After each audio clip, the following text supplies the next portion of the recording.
So the first and biggest matchup of the game is obviously the quarterback aspect, and both quarterbacks are bona fide studs. But I'm riding with Lamar here because despite having worse weapons throughout the year, Lamar posted a 7 better quarterback rating, just 4 less total yards, 3 more touchdowns, and a PFF grade that was 6 points higher than what CJ Stroud posted. Shifting to the offensive line side of things, this is really going to be an interesting matchup because Baltimore has the offensive line to neutralize the great pass rush of the Texans, with Morgan Moses being the watcher of Will Anderson and Ronnie Stanley being the blocker for Derek Barnett and Jonathan Grenard.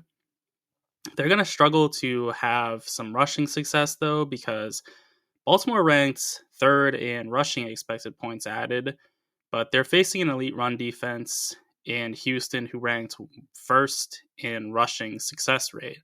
So any success they're going to have is going to be really earned by the Ravens, because even if the Texans looked a little bit incompetent defending the run against the Colts, or a lot of bit incompetent for the first 3 quarters, they ended up figuring out how to stop the Colts, and that's something they've done throughout this season. Is they've figured out how to stop every rushing attack they've faced.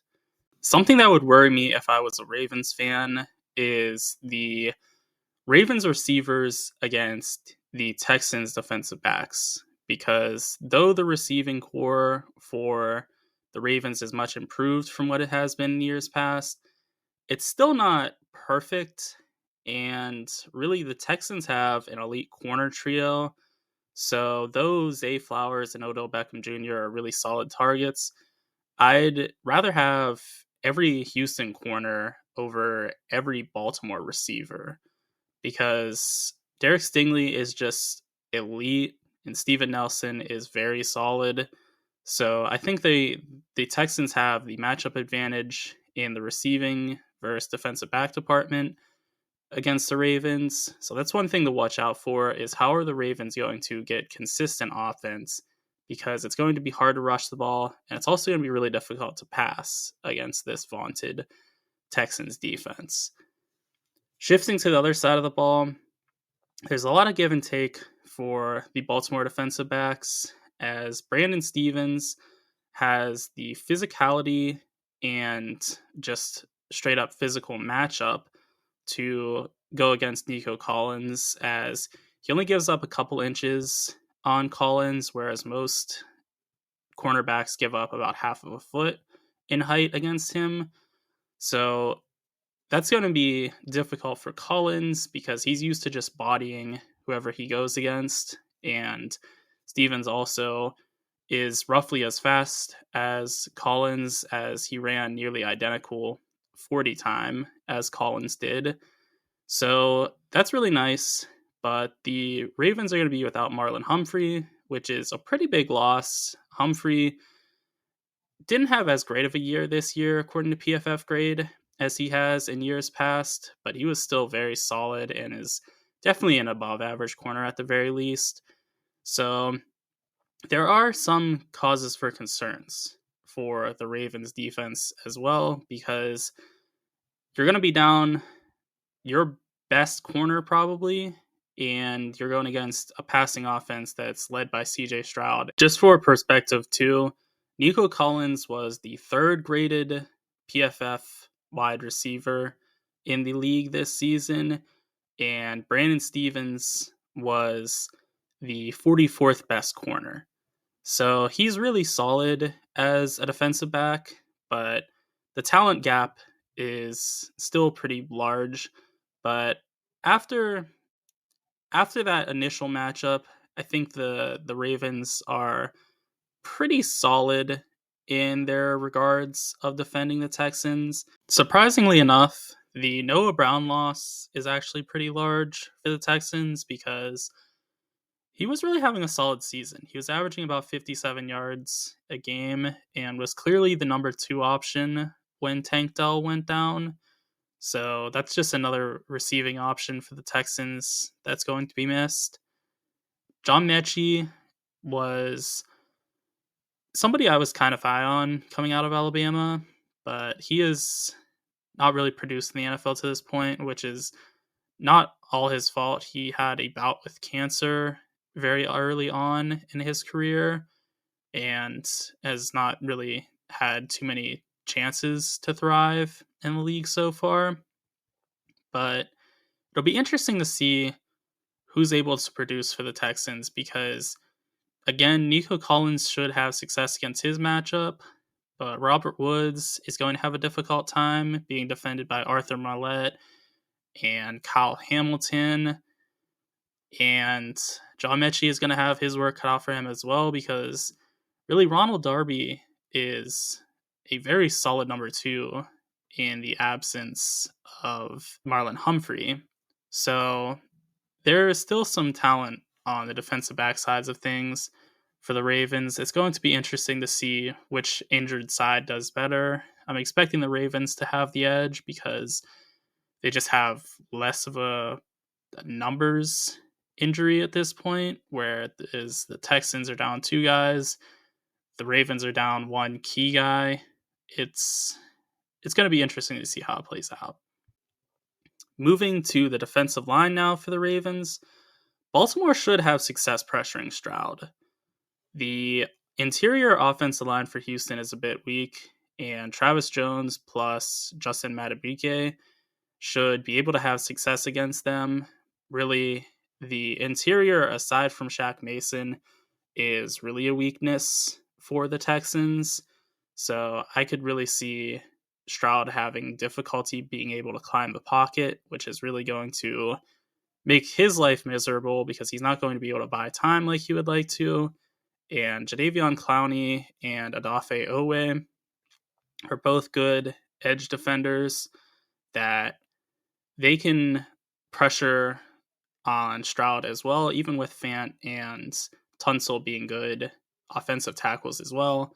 So there is going to be some pressure on Stroud, and it's going to be interesting to see how he does against that because he did well against the Browns' pressure, but the Browns were not covering worth a dang against the Texans.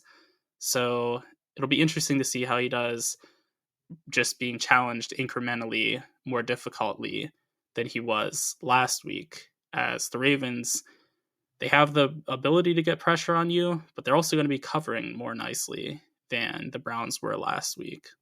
Looking at the offensive line more holistically, the Texans ranked 19th in PFF pass blocking grade compared to Baltimore ranking 7th in PFF's pressure grades. So there should be a pretty clear distinction between the Ravens rushing and the Texans pass protection. And as far as the run defense is concerned for the Ravens, it's going to be a stoppable force meeting a movable object because Houston finished 26th in rush EPA, which stands for expected points added. I have a video describing that stat if you need more information on it. And Baltimore ranked 22nd in rushing success rate allowed, which just is every play that is basically better than expected based on historical data. So this is going to be a tough matchup to really see any sort of consistent success because the Texans don't have a good run game and the Ravens don't have a good run stuffing agenda to them either. So it'll be interesting to see how that plays out. In the end, though, I think the Ravens should win, but I don't fully buy into them being favored by as much as they are because the last I saw it was 9.5 points. Some places I'm sure are at 10, which is a kind of key distinction in my eyes. I think maybe you do see 9.5, but 10, that's really expecting a lot. Either way, though, the numbers are high, and I don't fully buy into it because I think CJ Stroud is really hard to bet against, and the odds are stacked against him because he's without his number 2 wide receiver in Tank Dell. There are some other injuries for the Texans as well, but they aren't nearly as key as being without your second wide receiver. And I think this number is just so large that it kind of discredits just how good the Texans defense is as well, because they're not going to be a pushover against the Ravens offense. And as I've signaled throughout the video, there's some good matchups to be had on both sides of the ball for the Texans. So I would not buy into this number at all as a Ravens bettor. I think that it's just simply too high for a team that's going to be playing competitively with house money in the Texans. So that's my opinion on it. If you disagree, you can let me know. I'd be interested to see why you think that number is going to be covered. Despite having worse cumulative stats in just about every category, I'd rather have Jordan Love than Brock Purdy because Love has nowhere near the supporting cast that Purdy does, but he's been just as impressive as anyone for roughly half of the season because he threw for 18 touchdowns and 1 interception and an average of 269 yards since week 10, which is just insane and really puts him in elite categories for that long of a duration. That's not just being hot for a couple of games, that is roughly half of the season. So it's something to be monitored. And he looked great against the Cowboys, who have an elite defense as well. So there is definitely something going on in Green Bay at the quarterback position. And between that and the fact that Green Bay also has an elite offensive line ranking in the top 6 of both PFF pass blocking grade and ESPN's pass blocking win rate, Green Bay has a chance in this game.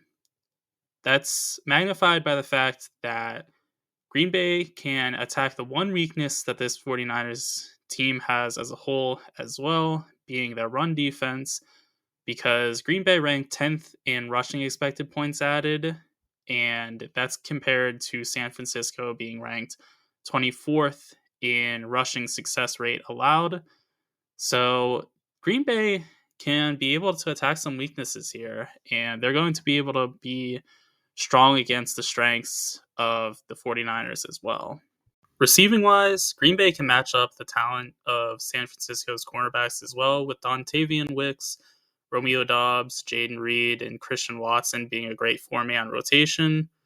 Obviously, Charvarius Ward, Ambry Thomas, and Diomedor Lenore aren't going to give up anything easily, but the talent is, again, not too far off.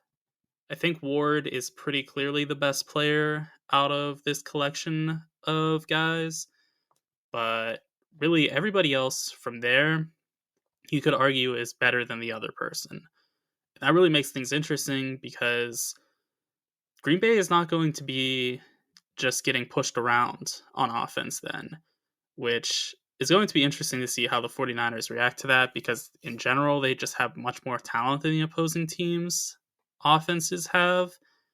In this case, that's not really going to be true. Green Bay is going to have a fighting chance on offense. Defensively for the Packers, success will be predicated on slowing down Brandon Ayuk, George Kittle, Deebo Samuel, and Christian McCaffrey.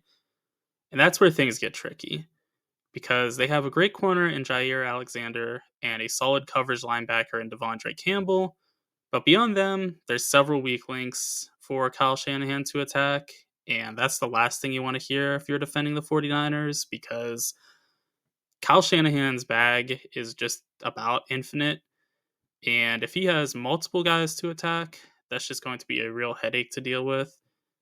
It's not going to be impossible because Joe Barry did show that he can adjust from how he wants to play, which is just a very conservative defense that allows everything shallow and just prevents the big play. He can get off of that a little bit because against the Cowboys, they were double teaming CeeDee Lamb and playing coverages they otherwise wouldn't normally. So it'll be interesting to see how Joe Barry approaches this, but it is definitely going to be difficult to approach the passing matchup against the 49ers. Furthermore, defensively, Green Bay holds up well and not so well in the trenches, as Rashawn Gary should torment Colton McKivitz, and then Kenny Clark and Devontae Wyatt are going to both have success rushing up the middle against Purdy, which is great because Purdy doesn't really handle the pressure all that well. He handles it at a solid enough level that he can still make plays, but he, like any quarterback, is going to struggle a lot more under pressure than he would if he's kept clean. And he's not going to be able to make those magical plays like Lamar Jackson will, for example, when under pressure. So if you can get pressure up the middle, especially, that's really going to help a lot. And then rushing wise, Green Bay is facing the best rushing success rate and expected points added team in the league. And they're a middle of the pack or slightly below average run defense. So they may die a death by 1,000 paper cuts as well. So it's really interesting to see how they match up with the 49ers, because offensively, they should be just fine. And then defensively, there are some real challenges. So with all that said, Green Bay matches up nicely in some ways, but I think it's just going to be overwhelming, the talent disparity between the 49ers and them, because the 49ers are stacked on both sides of the ball, and the Packers are going to have to do everything in a difficult way. Whereas I was mentioning before, the wide receiver matchup, there's not a clear mismatch for the Packers to attack. There are some mismatches for the 49ers to attack. Both teams should be able to run the ball as well, but the Niners are a better rushing team than the Packers are, and that's by a pretty wide margin. So I think the 49ers are right to be favored here. I think they are just going to be able to make life very difficult for Jordan Love, as he's not going to have great pockets because the pressure will be there within a short period of time. And he's going to have minimal separation for the most part because everybody is in a similar tier of talent. But I think they'll be able to make some plays, and I think they'll be able to keep it relatively close. So I would stay away from betting either way on the spread. I don't see the 49ers as having a guaranteed blowout opportunity, and I also don't see the Packers as having a great chance to keep it close necessarily either.